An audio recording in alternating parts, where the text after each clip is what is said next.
انا بيه مرض كبير وكبير كلش، واكيد هسه النتيجه سلبيه. يما لسه ما جا الدكتور، غير يجي الدكتور يفحصيك. انت ايش مدريكم بالالم؟ ما تدرون. ما بي شي، صلى على محمد. راسي اذيني وشعري يوقع وبيا رجفه، يمكن يما بيا سرطان راح اموت. السلام عليكم. يما اجى الدكتور ولابس صدريه، يعني عمليه وبالبنك ما يفتهم وراح اموت بالعمليه. صلى على محمد. حجيه قولي شنو مرضك؟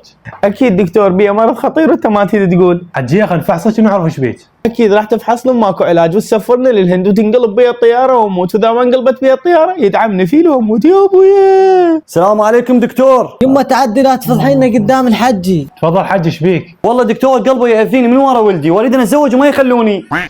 هو احنا شو محصلين من اولادنا؟ حجي انت محصل لك واحده؟ والله يا دكتور ما محصل، بس ادور له على واحده قويه.